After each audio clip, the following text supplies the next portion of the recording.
सुनहरी सीपियों वाली लाल साड़ी पहनकर जब मैं कमरे से बाहर निकली तो मुझे देखकर अनिरुद्ध की आंखें चमक उठी। आगे बढ़कर मुझे अपने आगोश में लेकर वह बोले, छोड़ो सौम्या, क्या करना है शादी वादी में जाकर। तुम आज इतनी प्यारी लग रही हो कि बस तुम्हें बाहों में लेकर प्यार करने का जी चाह रहा है। क्या आप भी? मैंने स्वयं को धीरे से छुड़ाते हुए कहा। विशाल आपका सबसे करीबी दोस्त है, उसकी शादी में नहीं जाएंगे तो वह बुरा मान जाएगा। वैसे भी इस परदेश में आपके मित्र ही तो हमारा परिवार है। चलिए अब देर मत कीजिए। अच्छा, लेकिन पहले कहो कि तुम मुझसे प्यार करती हो। हाँ बाबा, मैं आपसे प्यार करती हूँ। मेरा लहजा एकदम सपाट था। अनिरुद्ध कुछ देर गौर से मेरी आंखों में झांकते रहे, फिर बोले, तुम सचमुच बहुत अच्छी हो। तुम्हारे आने से मेरी जिंदगी संवर गई। अपने आप को बहुत खुशनसीब समझने लगा हूँ मैं। फिर भी न जाने क्यों ऐसा लगता है कि जैसे तुम दिल से मेरे साथ नहीं हो, कि जैसे कुछ समझौता कर रही हो। मैं सच बताओ, तुम मेरे साथ खुश तो हो ना? मैं सिहर उठी। क्या अनिरुद्ध ने मेरे मन में झांककर सब देख लिया था? नहीं, ऐसा नहीं हो सकता। खुद को संयत करके मैंने इतना ही कहा, आप भी कैसी बातें करते हैं? मेरे खुश न होने का क्या कारण हो सकता है? इस वक्त मुझे बस समय से पहुंचने की चिंता है और कोई बात नहीं है। शादी से वापस आते आते काफ़ी देर हो गई थी। अनिरुद्ध तो बिस्तर पर लेटते ही सो गए, लेकिन मेरे मन में उथल पुथल मची हुई थी। पुरानी यादें दस्तक देकर मुझे बेचैन कर रही थी। ऐसे में नींद कहाँ से आती? कितने खुशनुमा दिन थे वे। स्कूल के बाद कॉलेज में प्रवेश, बेफिक्र यौवन, आंखों में सपने और उमंगों के इस दौर में वीरांगना का साथ। वीरांगना राना, प्यार से सब उसे वीरा बुलाते थे। दूध में घुले केसर से उजली रंगत, लंबी घनी केश राशि, उज्जवल दंत पंक्ति, अत्यंत मासूम लावण्य था उसका। जीवन को भरपूर जीने की चाह, समस्याओं का सामना साहस से करना, हर परिस्थिति में हंसते रहने की अद्भुत क्षमता। मैं उसकी जीवंतता से प्रभावित हुए बिना नहीं रह सकी। हम दोनों कब एक दूसरे के निकट आ गए, खुद हमें पता ही नहीं चला। फिर तो कभी वह मेरे घर, कभी मैं उसके घर होती। साथ नोट्स बनाते और खूब गप्पे लड़ाते। माँ मजाक में कहती, जिसकी शादी पहले होगी दूसरी को दहेज में ले जाएंगे, और हम खिलखिलाकर हंस पड़ते। एक दिन वीरा ने मुझसे कहा, आज भाई घर आने वाला है, इसलिए मैं कॉलेज नहीं चलूंगी। तू शाम को आना, तब मिलवाऊंगी अपने भाई से। वीरा का बड़ा भाई फौज में कैप्टन था और छुट्टी लेकर काफ़ी दिन के बाद घर आ रहा था। इस वजह से वह बहुत उत्साहित थी। शाम को वीरा के घर पहुंचकर मैंने डोरबेल बजाई और दरवाजे से थोड़ा टिक कर खड़ी हो गई, लेकिन अपनी बेख्याली में मैंने देखा ही नहीं कि दरवाजा से भिड़ा हुआ था, अंदर से बंद नहीं था। मेरा वजन पड़ने से वह एक झटके से खुल गया, मगर इससे पहले कि मैं गिरती, दो हाथों ने मुझे मजबूती से थाम लिया। मैंने जब सिर उठाकर देखा तो देखते ही रह गई। वीरा जैसा ही उजला रंग, चौड़ा सीना, ऊंचा कद, तो ये था कैप्टन समर राणा। उसकी नजरें भी मुझ पर टिकी हुई थी, जिनकी तपिश से मेरा चेहरा सुर्ख हो गया और मेरी पलकें स्वतः ही झुक गई। लो, तुम तो मेरे मिलवाने से पहले ही भाई से मिल ली, तो कैसा लगा मेरा भाई? वीरा की खनकती आवाज़ से मेरा ध्यान बटा। उसके बाद में ज़्यादा देर वहाँ नहीं रह पाई, जल्दी बहाना करके घर लौट आई। उस पूरी रात जागती रही मैं, उन बलिष्ठ बाहों का घेरा रह रहकर मुझे बेचैन करता रहा। एक पुरुष के प्रति ऐसी अनुभूति मुझे पहले कभी नहीं हुई थी। सारी रात अपनी भावनाओं का विश्लेषण करते ही बीती। समर से अक्सर ही सामना हो जाता। वह बहन को रोज घुमाता और वीरा मुझे भी साथ पकड़ कर ले जाती। दोनों भाई बहन एक से थे, ऊपर से सताने के लिए मैं थी ही। रास्ते पर मुझे लेकर हंसी ठिठोली करते रहते, मुझे चिढ़ाने का एक भी मौका नहीं छोड़ते, मगर मेरा उनकी बातों में ध्यान ही कहाँ होता। मैं तो समर की मौजूदगी से ही रोमांचित हो जाती। दिल जोरों से धड़कने लगता। उसका मुझे कनखियों से देखना, मुझे छेड़ना, मेरे शर्माने पर धीरे से हंस देना, ये सब मुझे बहुत अच्छा लगने लगा था। कभी कभी डर भी लगता है कि ये खुशी छिन न जाए। मन में ये सवाल भी उठता कि मेरा प्यार एक तरफा तो नहीं। आखिर समर ने तो मुझे कोई उम्मीद भी नहीं दी थी। ये तो मेरी ही कल्पनाएं उड़ान भरने लगी थी। अपने प्रश्न का मुझे जल्दी ही उत्तर मिल गया था। एक शाम में समर और वीरा उनके घर के बरामदे में कुर्सी डाले बैठे थे। तभी आंटी पोहे बनाकर ले आई।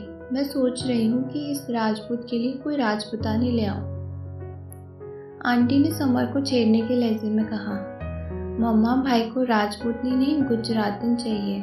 वीरा मेरी ओर देखकर बड़े अर्थपूर्ण ढंग से मुस्कुराई। आंटी मेरी और समर की ओर हैरान से देखने लगी और समर खींच उठा, क्या वीरा, तुम भी हर बात की जल्दी होती है तुम्हें, मुझे तो कह देने देती पहले। समर ने आगे क्या कहा ये सुनने के लिए मैं वहाँ नहीं रुकी। थोड़ी देर बाद ही मेरे मोबाइल पर उसका फ़ोन आया। अपनी शैली के विपरीत आज का स्वर गंभीर था। सॉरी सौम्या, मैं खुद तुमसे बात करना चाहता था, लेकिन वीरा ने मुझे मौका ही नहीं दिया। खैर, मेरे दिल में क्या है ये तो सामने आ चुका है। अब अगर तुम्हारी इजाज़त हो तो मैं मम्मी पापा से बात करूं। वैसे एक फौजी की ज़िंदगी तमाम खतरों से भरी होती है। अपने प्यार के अलावा तुम्हें और कुछ नहीं दे सकता। अच्छी तरह से सोचकर मुझे अपना जवाब देना। सोचना क्या है, मैं मन से तुम्हारी हो चुकी हूँ। अब जैसा भी है मेरा नसीब तुम्हारे साथ है। हमारे प्यार को परिवार वालों की सहमति मिल गई और तय हुआ कि मेरी पढ़ाई पूरी होने के बाद हमारा विवाह किया जाएगा। समर की छुट्टियां खत्म होने को थी। उसके वापस जाने से पहले जो लम्हे मैंने उसके साथ गुजारे वे मेरे जीवन की अमूल्य निधि है। उसका शालीन व्यवहार, मेरे प्रति उसकी संवेदनशीलता और प्रेम के वे कोमल क्षण मुझे भाव विह्वल कर देते हैं। उसके साथ अपने भविष्य की कल्पनाएं एक सुखद अनुभूति देते हैं। एक फौजी के परिवार को किन परिस्थितियों से गुजरना पड़ता है, इसका अंदाजा मुझे उस वक्त ही हुआ। टीवी पर युद्ध के हृदय विदारक दृश्य और फौजियों की निर्जीव देह, उनके परिजनों का करुण रुदन देखकर मैं विचलित हो जाती। मन तरह तरह की आशंकाओं से घिरा रहता। सारा वक्त समर की कुशलता की प्रार्थना करते ही बीतता। ऐसे में मैं एक दिन वीरा के साथ बैठी थी कि समर की बटालियन से फ़ोन आया। समर को लापता कर दिया गया था। माना जा रहा था कि उसे दुश्मन देश के सैनिकों ने बंदी बना लिया था। कुछ देर के लिए तो हम सब जड़ रह गए। फिर मन की पीड़ा आंखों के रास्ते आंसू बनकर बह निकली। वहाँ समर न जाने कितनी यातनाएं झेल रहा था और यहाँ खुद को कितना बेबस और लाचार महसूस कर रहे थे हम। युद्ध की समाप्ति पर दुश्मन देश ने अपने पास युद्धबंदी होने की बात पर साफ इनकार कर दिया। हमारी कोई कोशिश काम न आई। हम जहाँ भी मदद की गुहार लगाते हमें आश्वासनों के अलावा कुछ नहीं मिलता। उम्मीद की कोई किरण नजर नहीं आ रही थी। वक्त गुजरता गया। इतना सब होने के बाद भी जिंदगी रुकी नहीं। वाकई ये बड़ी निर्मोही होती है। जीवन तो पुराने ढर्रे पर लौट आया, लेकिन मेरा मन मर चुका था। वीरा और मैं अब भी साथ ही कॉलेज जाते, मगर समर अपने साथ हमारी हंसी खुशी सब ले गया। बस जीना था तो सांस ले रहे थे। ऐसे ही निरुद्देश्य जीवन बस एक शून्य भर सा हो गया था। फिर हम दोनों ने साथ ही बिजनेस एडमिनिस्ट्रेशन का कोर्स भी कर लिया। तब एक दिन मम्मी ने मुझे अनिरुद्ध की तस्वीर दिखाई। मैं जानती हूँ कि तुम समर को भुला नहीं पाई हो, लेकिन बेटा ऐसे कब तक चलेगा? तुम्हें आगे के बारे में सोचना ही पड़ेगा। इसे देखो, माता पिता सूरत में रहते हैं और खुद अमेरिका में सॉफ्टवेयर इंजीनियर है। इतना अच्छा रिश्ता बार बार नहीं मिलता। अगर तुम कहो तो आगे बात बढ़ाएं। वह मुझे समझाने की स्वर में बोली। उनकी बात सुनकर मैं तड़प उठी। आप कैसी बातें कर रही हैं मम्मी? मैं समर के अलावा किसी और के बारे में सोच भी नहीं सकती। आप एक औरत है, कम से कम आप तो मेरी मनोदशा को समझें। तो क्या जिंदगी भर कुंवारी रहोगी? हाँ, अब मेरा स्वर तल्ख होने लगा था। और आप क्यों परेशान होती हैं? आप लोगों को मेरा बोझ नहीं उठाना पड़ेगा। जल्दी मैं कोई नौकरी ढूंढ लूँगी, फिर तो आप निश्चिंत रहेगी ना। पागल हो गई हो क्या? हमने कब तुम्हें बोझ कहा? लेकिन हम कब तक रहेंगे इस समाज में? आज के दौर में एक अकेली औरत का जीना आसान नहीं है। उससे न जाने कितने कटाक्षों और दूषित निगाहों का सामना करना पड़ता है। कैसे जी पाओगी तुम? समझ क्यों नहीं रही हो तुम? मम्मी परेशान हो उठी, मगर मैं भी अपनी जिद पर अड़ी रही। मैं कुछ समझना नहीं चाहती। मैं बस इतना जानती हूँ कि मैं सिर्फ समर से प्यार करती हूँ और समर का कुछ पता नहीं, वह जिंदा भी है या कुछ पता नहीं। वीरा की धीमी आवाज़ सुनकर हम दोनों चौंक पड़ी। वह न जाने कब से खड़ी हमारी बातें सुन रही थी, लेकिन हमें पता ही नहीं चला था। मम्मी कुछ झेप कर रही, लेकिन उसने उन्हें मैं बात करती हूँ कहकर दिलासा दिया और वह हम दोनों को अकेला छोड़कर वहाँ से चली गई। वीरा, तू कुछ तो सोच समझ कर बोला कर। तू भूल रही है कि जिसके बारे में तू ये सब बातें कर रही है वह तेरा ही भाई है। जानती हूँ, लेकिन हकीकत से भी तो मुंह नहीं मोड़ा जा सकता। हमारी जो जिम्मेदारियाँ हैं उन्हें तो पूरा करना हमारा ही फर्ज है। तुम्हें शायद भाई के लौटने की आस है, लेकिन 1971 के युद्ध बंदी अब तक नहीं लौटे हैं, तो हम किस आधार पर उम्मीद लगाएं। लेकिन के लिए कोई गुंजाइश नहीं है। सौम्या, तुम अपने माता पिता की इकलौती संतान हो। तुम चाहती हो कि वे जीवन भर तुम्हारे दुख में भूलते रहे। क्या तुम्हारा उनके प्रति कोई फर्ज नहीं है? लेकिन मेरा भी तो सोचो। समर के अलावा मैं किसी और से कैसे शादी कर सकती हूँ? अपनी जिम्मेदारियों को सामने रखोगी तो फैसला लेना आसान हो जाएगा। उस दिन हम दोनों सहेलियां आपस में लिपट कर खूब रोई। फिर मैं अनिरुद्ध से विवाह करके न्यू जर्सी आ गई, मगर मैं समर को एक दिन भी भूल नहीं पाई। हालांकि मैंने अनिरुद्ध को कभी भी शिकायत का मौका नहीं दिया। अपने हर कर्तव्य का निर्वहन भले प्रकार से किया, पर मेरे मन में उसके लिए प्रेम पनप ना सका। मेरे मन मंदिर में तो समर बसा था, अनिरुद्ध को कहाँ जगह देती। यही बात मुश्किल खड़ी करती। मैं कभी भी अनिरुद्ध की पत्नी ना बन पाई। उसके सामने जब अपना तन समर्पित करती तब मन समर की कल्पना करता। खुद पर ग्लानि होती मुझे, लगता अनिरुद्ध को धोखा दे रही हूँ। आखिर उसकी तो कोई गलती नहीं थी, फिर क्यों उसे अपने हिस्से के प्यार से वंचित रहना पड़े। अब वही तो मेरे जीवन का सच था, मगर खुद को लाख समझाने पर भी मैं समर को दिल से नहीं निकाल पाई। शायद एक औरत जब प्यार करती है तो बहुत शिद्दत से करती है। अलार्म की आवाज़ ने विचारों की श्रृंखला को तोड़ दिया। सारी रात सोचते सोचते ही बीत गई थी। एक ठंडी सांस लेकर मैं उठ गई। फिर 1 साल बाद ही भारत आना हुआ। इस बीच वीरा का विवाह भी हो चुका था। जब इस बात का पता चला तो मन में एक टीस सी उठी। तुम्हारी पसंद का मूंग की दाल का हलवा बनाया है, वहाँ तो क्या खाती होगी तुम ये सब। मम्मी मेरे आने से बहुत उत्साहित थी। वीरा कैसी है मम्मी? अपने ससुराल में ठीक तो है ना? हाँ, वह भी आई है अभी मायके। अच्छा, तो मैं जाऊंगी उससे मिलने, मैंने खुश होकर कहा। इस पर मम्मी कुछ खामोश हो गई, फिर धीरे से बोली, हमने तुमसे एक बात छिपाई थी। वीरा की शादी के कुछ दिन पहले ही समर रिहा किया गया था। उसका एक पाँव बेकार हो चुका है, बैसाखियों के सहारे ही चल पाता है। अभी महीना भर पहले उसका भी विवाह हुआ है। तो वहाँ जाओगी तो जाहिर है अत्यंत असहज महसूस करोगी। बेहतर होगा किसी दिन वीरा को यहीं बुला लेना। वज्रपात हुआ जैसे मुझ पर। नियति ने कैसा क्रूर मजाक किया था मेरे साथ। समर की रिहाई हुई तो मेरी शादी के फौरन बाद किस्मत के अलावा किसे दोष देती। समय मेरी मुट्ठी से रेत की तरह फिसल चुका था। अब हो भी क्या सकता था। इस उधेड़ बुन में कई दिन निकल गए। पहले सोचा कि वीरा से बिना मिले ही वापस लौट जाऊंगी, लेकिन फिर लगा कि जो होना था हो गया। उसके लिए वीरा के साथ जो मेरा खूबसूरत रिश्ता था उसे क्यों ख़त्म करूं। अजीब सी मनोदशा में मैंने उसके घर का नंबर मिलाया। हेलो, दूसरी तरफ से आवाज़ सुनाई दी, जिसे सुनकर मेरी धड़कनें बढ़ जाती थी।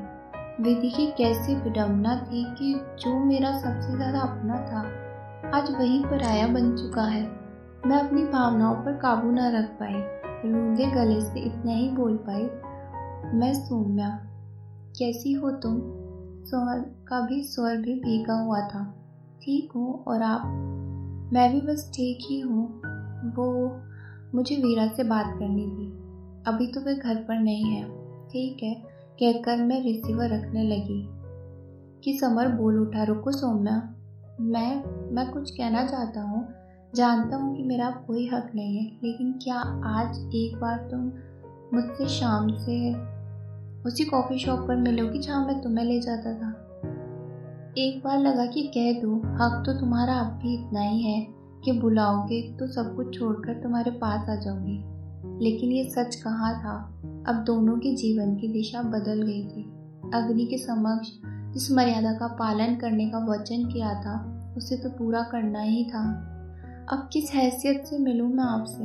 हम दोनों शादीशुदा हैं और आपकी नज़रों का सामना करने का साहस नहीं है मुझ में।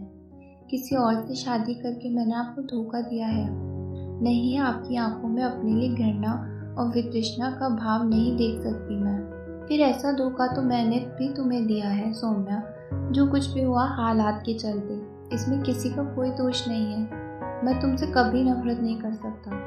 मेरे दिल पर जैसे बहुत बड़ा बोझ है, तुमसे बात करके खुद को हल्का करना चाहता हूँ। बाकी जैसा तुम ठीक समझो। मैं जानती थी कि उसे इनकार नहीं कर सकती थी। एक बार तो मुझे उससे मिलना ही था। मैंने समर से कहा कि मैं उसे 6 बजे मिलने आऊँगी। शाम को मैं 5:30 बजे कॉफ़ी शॉप पर पहुँच गई, लेकिन समर वहाँ पहले से ही मौजूद था। जब उसने मेरी ओर देखा तो उठकर खड़ा हो गया। क्या हालत हो गई थी उसकी। जेल में मिली यातनाओं ने कितना आशक्त कर दिया था उसे, और उसका बायां पैर बड़ी मुश्किल से बैसाखियों के सहारे खड़ा था। कभी सोचा भी नहीं था कि उसे इन हालात में देखना पड़ेगा। हम दोनों की ही आंखों में नमी थी। बेरा काफ़ी कॉफ़ी देकर चला गया। वीरा कैसी है, मैंने शुरुआत की। अच्छी है, एक गहरी सांस लेकर समर बोला। वह खुद को तुम्हारा गुनहगार मानती है। कहती है अगर उसने जोर न दिया होता तो शायद आज तुम मेरी। मैंने कहा नीचे किए चुपचाप बैठी रही। गुनहगार तो मैं भी हूँ तुम्हारा। वह कहता रहा तुम्हें सपने दिखाकर उन्हें पूरा ना कर सका, लेकिन शायद यही हमारी किस्मत में था। पकड़ जाने पर मुझे भयंकर अमानवीय यातनाएं दी जाती। अगर हिम्मत हार जाता तो दम ही तोड़ देता, लेकिन तुमसे मिलन की आस ही मुझे उन कठिन परिस्थितियों में हौसला देती। एक बार भागने की कोशिश भी की, लेकिन पकड़ा गया। फिर एक दिन सुना कि दोनों तरफ की सरकारों में संधि हो गई है, जिसके तहत युद्ध बंदियों को रिहा किया जाएगा। मैं बहुत खुश था कि अब तुमसे आकर मिलूंगा और हम नए सिरे से जीवन की शुरुआत करेंगे। जब यहाँ आकर पता चला कि तुम्हारी शादी हो चुकी है तो मेरी हताशा का कोई अंत नहीं था। फिर वीरा भी शादी करके चली गई। जेल में मिली यातनाओं ने मुझे अपंग कर दिया था। मैंने खुद को गहन निराशा और अवसाद से घिरा पाया। मेरे व्यवहार में चिड़चिड़ापन आने लगा था। जरा जरा सी बात पर क्रोध आता। अपना अस्तित्व बेमानी लगने लगा था। उन्हीं दिनों नेहा से मुलाकात हुई। उसने मुझे बहुत संबल दिया और जीवन को फिर एक सकारात्मक दिशा मिल गई। मेरा खोया आत्मविश्वास लौटने लगा था। मैं तुम्हें तो खो चुका था, अब उसे नहीं खोना चाहता था। तुम मेरे दिल के एक कोने में आज भी हो, मगर नेहा ही मेरा वर्तमान का सच है। मैं सोचने लगी कि एक पुरुष के लिए कितना आसान होता है अतीत को पीछे ढकेलकर जिंदगी में आगे बढ़ जाना। फिर खुद पर ही शर्मिंदगी हुई। अगर समर मेरी याद में बैरागी बनकर रहता तो क्या मैं खुश रहती? बस तुम्हारी फिक्र थी, पर तुम अपने घर संसार में सुखी हो ये जानकर मैं सुकून से जी पाऊंगी। समर कह रहा था मुझे खुशी है कि तुम्हें ऐसा साथी मिला जिसके साथ तुम संतुष्ट हो। मैंने सहजता से कहने की कोशिश की, दिल पर कोई बोझ मत रखो और वीरा से कहना मुझसे आकर मिले। अब चलती हूँ, देर हो गई है। बिना उसकी तरफ देखे मैं उठकर बाहर आ गई। जिन भावनाओं को अंदर बड़ी मुश्किल से दबा रखा था वे बाहर पूरी तीव्रता से उमड़ आई, ये सोचकर कि अब हम दोबारा कभी समर से मुलाकात नहीं होगी। मेरा दिल बैठने लगा। अपने अंदर चल रहे इस तूफान को जदोजहद करती मैं तेज कदमों से चलती रही। तभी पर्स में रखे मोबाइल की घंटी बज उठी। अनिरुद्ध का स्वर उभरा। मैं तो अभी से ही तुम्हें मिस कर रहा हूँ, कब वापस आओगी तुम? जल्दी ही आऊँगी। बहुत अच्छा सौम्या। वह बात कहो ना। कौन सी? वही जिसे सुनना मुझे अच्छा लगता है। मैंने एक दीर्घ निश्वास छोड़कर कहा मैं आपसे बहुत प्यार करती हूँ। जहन में समर का चेहरा कौंधा और आंखों में कैद आंसू स्वतंत्र होकर चेहरे पर लुढ़क आए। जीवन में फिर वही शून्य उभर आया था। तो दोस्तों, आपको ये कहानी कैसी लगी प्लीज़ कमेंट बॉक्स में बताइए और चैनल को लाइक, सब्सक्राइब एंड शेयर कीजिए। धन्यवाद।